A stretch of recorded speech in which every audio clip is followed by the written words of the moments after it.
Next up, our talk is from Jen Luker. Jen is a senior staff software engineer who has spent the majority of her career as a full-stack developer using PHP, JavaScript, React, and React Native. But she has a particular fondness for front-end technologies. She is a leader on engineering teams and trains others in React, JS, accessibility, and beating imposter syndrome. Her motivations are fueled by a desire to make lives better, whether that be the teams she works with or the customers she supports. She's often heard repeating, all problems are people problems, even the technical ones, and believes that through collaboration and curiosity, solutions can be found for every problem. Please join me in welcoming Jen to the stage. Hey everyone. So who's already asleep after lunch and then the first session? Okay, cool. So let's not do that this one. This one's going to be a little bit more fun and maybe a little bit more spicy. So you're either going to walk out of this really empowered or ready to punch someone. So either way, it's going to work out for you.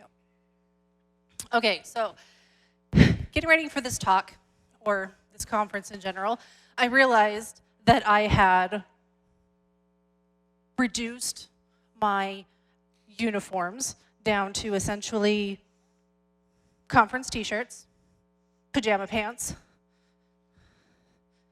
and this dress.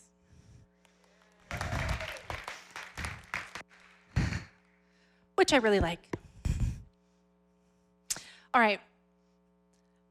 So we're going to talk about building accessible careers, or how you can enable your company to hire people with disabilities. So here's a job interview for you. Someone calls in, gets the interview, gets the first call, and they say, unfortunately, I've been rejected during the interview process because their hiring system required a phone screen, but I'm deaf. And I've heard this from someone, for real. They didn't even make it through the hiring process before they were rejected because of their disability. So I'm Jen Luker. As they said before, senior staff engineer. You can find me at my website. Most specifically, you can find me on Twitter at NickCodeMonkey. I do work for Nav. We are hiring, as are we all. But we are going to cover a little bit of the beginning of accessibility, because sometimes you need a refresher. So this is where A11y comes from. There's 11 letters between A and Y. So what is accessibility? People with disabilities can perceive, understand, navigate, and interact with websites and tools, and they can contribute equally without barriers.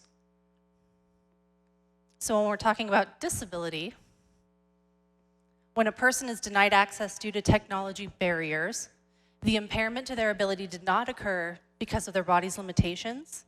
Rather, the defect occurred in the technology. Just based on this alone, the purpose of accessibility is to allow people to contribute equally without those barriers. So if there are physical barriers, it's the technology that is required to make up for those barriers. And there is quite a diverse set of disabilities. We've got the permanent disabilities, like being paralyzed, being blind. We have temporary impairments, like a broken arm. We have situational impairments, like the baby's asleep in my mouse hand. There's no way I'm moving. Or better yet, my magic mouse died, and it plugs in on the bottom. Whose idea was that? But there's other ones that we don't often talk about. Age-related impairments. This doesn't just mean someone is old, it could mean someone is too young. Children are required to be on the internet as part of their schooling these days. How many of our websites are easy enough to use that a child can get through it? There's multiple disabilities. People can be both deaf and blind.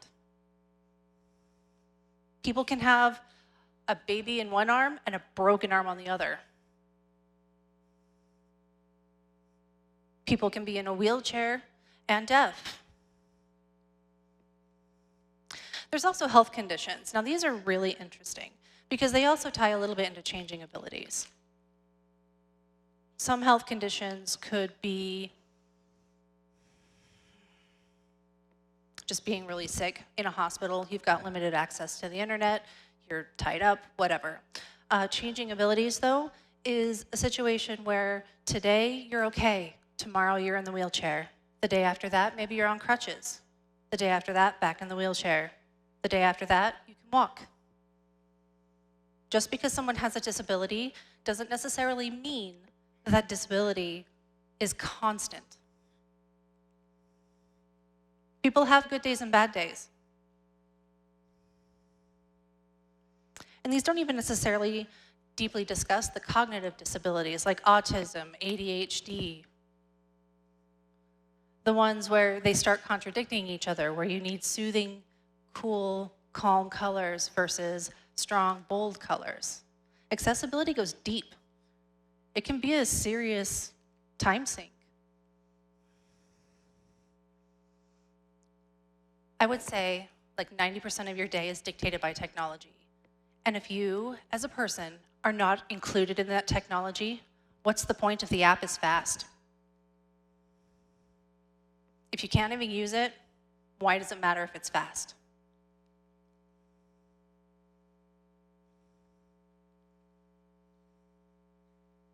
Adults in the USA that have disabilities, that have marked that they have disabilities, 61 million adults, which is 26%, 1 in 4. That does not include your 98-year-old grandmother who says she's not disabled even though she is blind as a bat.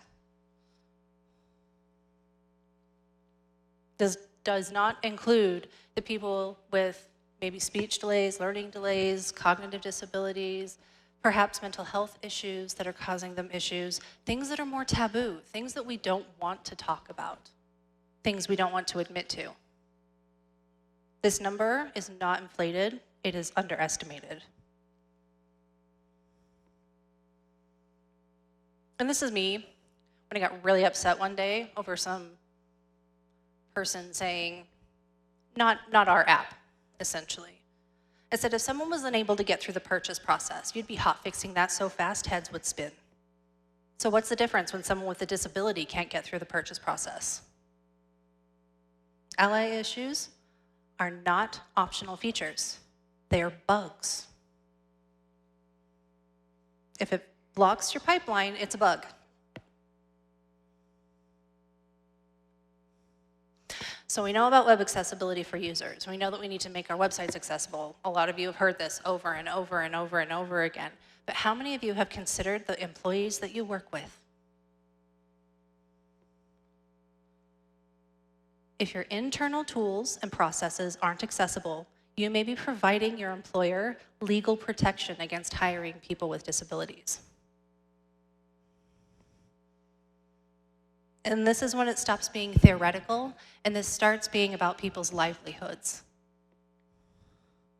So think of your customer service admin tool. When I've talked to customer service, I have never once in my life heard, "Can you please hold while I find someone sighted who can use the admin tool to reset your password?" And my question there is your app accessible?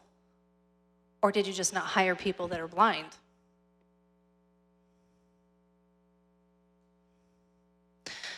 So I want to go over the Americans with Disabilities Act. A lot of people reference it, but not a lot of people have read it. And there's two major points. The first one is reasonable accommodation, which says any change in the work environment or in the way things are usually done to help with a disability, like applying for a job, perform the duties of a job, or enjoying the benefits and privileges of employment, like health care. 1 in 3 adults with disabilities do not have a usual health care provider. 1 in 3 adults with disabilities have unmet health care needs because of the cost in the past year. 1 in 4 adults with disabilities did not have a routine checkup in the past year. And a lot of this is because they don't have health coverage. Why don't they have health coverage? It might be because they don't have jobs. Or they do have jobs, but not ones with health coverage.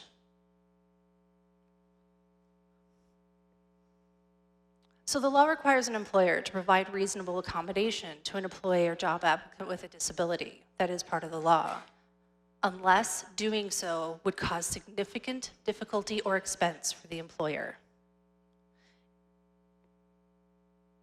So when we're talking about large corporations, they're going to be more accessible. They're going to be held liable for being more accessible.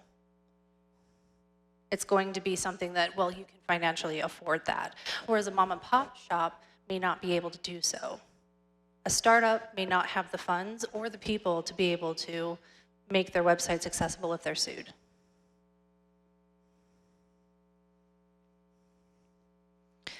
So then there's the undue hardship portion of this. An employer may not refuse to provide an accommodation just because it involves some cost. But it does not have to provide the exact accommodation the employee or job applicant wants. And if more than one accommodation works, the employer may choose which one to provide.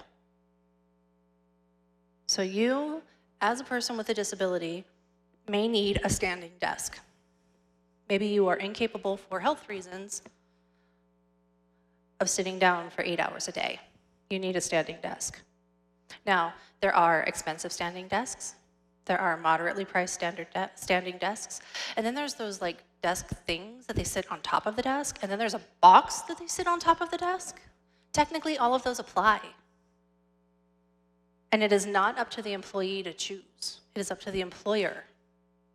So if they can figure out a way to make your desk a standing desk, they're covered.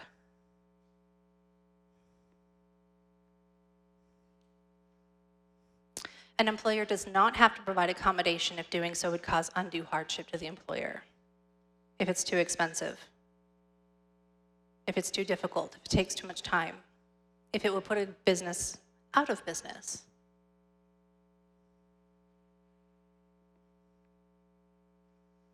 So think about your CMS. I'm sorry, but we can't hire you. This CMS isn't accessible to someone with your disability. It's too costly for us to fix it. At this point, the tools that we are writing for our companies, not just the websites for the users, but the tools internally that we are writing or adjusting or fixing or tweaking or improving or adding features, are preventing people from getting jobs, preventing people from getting the healthcare coverage they need, preventing people from having the money to be able to spend in the economy. So at that point, the limitation is technological, and it is up to us in this room to decide whether we're going to play a part in this.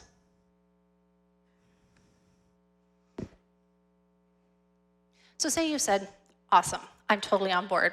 You properly scared me, Jen. And the education does start with ourselves. Here's a couple links. These will be posted later, so you can go ahead and go to them, that have checklists that can help you with, understanding some of those accessibility rules and what you need to do for your apps to make them better. One of the big ones is please. Buttons interact with the current page, links take you off the page, and divs are never supposed to be a button. Almost. There's also tools built into our browsers that we use specifically for development.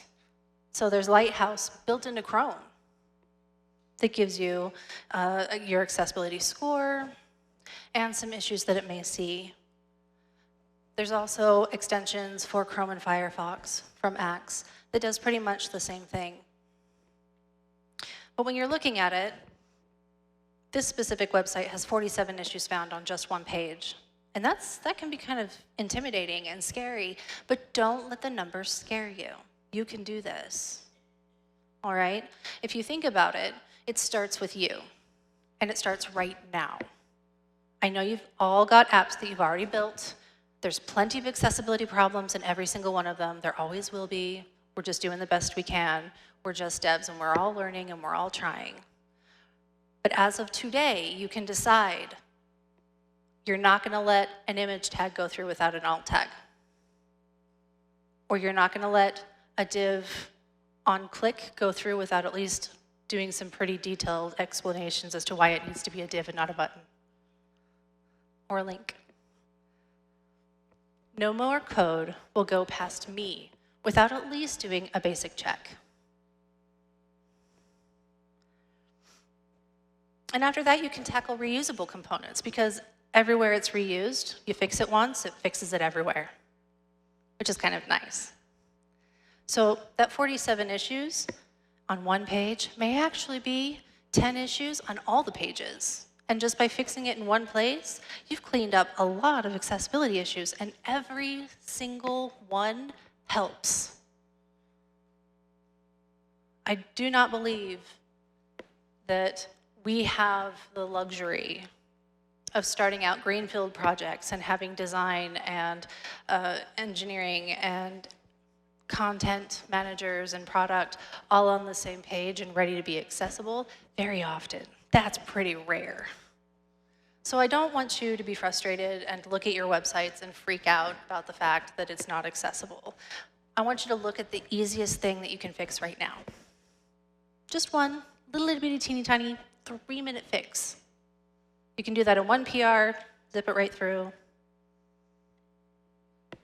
And at that point, you're one step closer.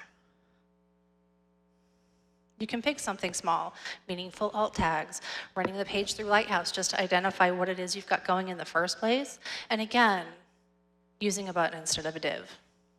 And I know this has kind of become a jokey thing in accessibility talks about referencing the button instead of a div, but every single time I open a new code base, I find one. So we've clearly not heard it enough. And after that, we can deal with the remaining one-off stuff that happens throughout the website. Because at this point, we've decided that all the new code that we're writing is going to at least have an accessibility check. And we've fixed our component library, or just our chunks of components that we can find that have had issues. So now we're just doing the small bits and pieces. Sometimes these can be the hardest ones to fix. But I referenced a list, 2 lists before. They actually walk you through some of that. And the beauty of the Axe plugin specifically is that it gives you more information. You can click on the More Info button, and it will tell you why it's a problem, and then give you options on ways that you can fix it. Not options. So that you can choose the ones that start working for your app versus the ones that are just, this is what it says it has to be. And those small fixes do make big impacts, especially when you're down to this point. I've listened to Jen, my team worked together, we went through the whole process, we changed our definition of done, we fixed our component library, we made our internal tools accessible. That's awesome, but fixing accessibility bugs alone isn't enough.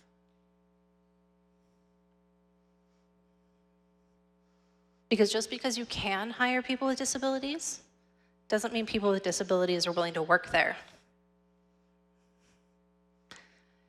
Diversity is when you count the people, and inclusion is when the people count. It is my favorite definition and differentiation between the difference of diversity and inclusion. I cannot tell you how many times I've been the token woman on a team. And how many times I've not gone to activities because I've been the token woman on the team.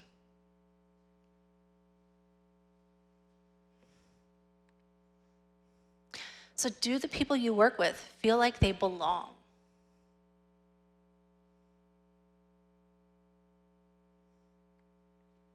Who is missing from your team because they can't belong?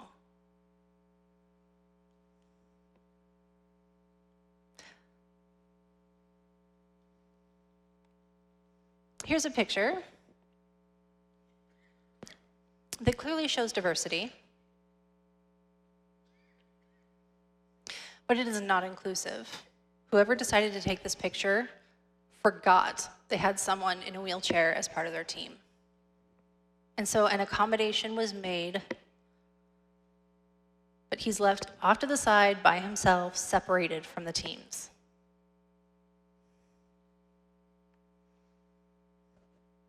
Inclusion, again, is when the people count, when you have the ability to include everyone on your team. And clearly, not everything is going to have to include everyone. But people need to feel like they belong. If people feel like they belong, they're willing to work with you. If people work with you, productivity will be better. If productivity is better, everybody's happier, particularly the bosses. And particularly us, because then we don't have to deal with what the bosses are yelling at us for, right? But at the same time, having people with disabilities gives you that extra perspective on perhaps when the language is not inclusive or when the tools are just difficult to use. How many of you in this room have actually turned on your screen reader, ever? 1, 2, 3, 4, 5, 6, 7, 8, 9, 10. How many people attended this conference? Okay, so like 15.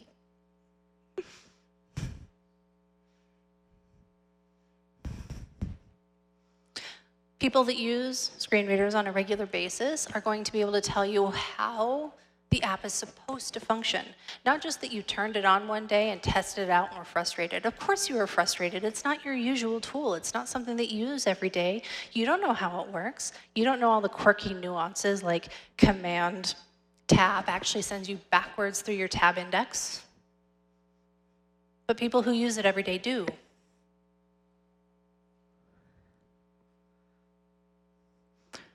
One in 8 men are colorblind.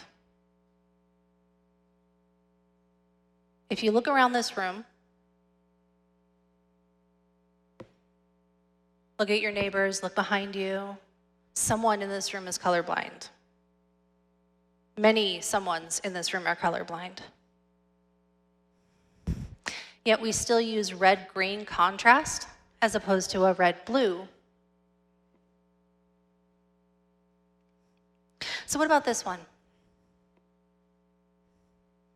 Is this diversity or inclusion? She's in front by herself. What about this one? You may have noticed Barbie in a wheelchair, but did you notice the Barbie with prosthetic leg? Did you notice the one with good vibes only, suggesting anxiety issues? Did you notice the one with unicorn believer, perhaps autism?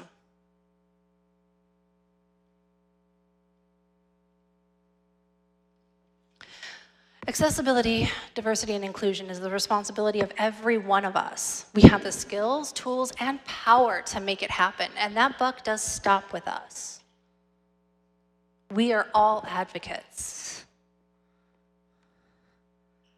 So like my dress portrays,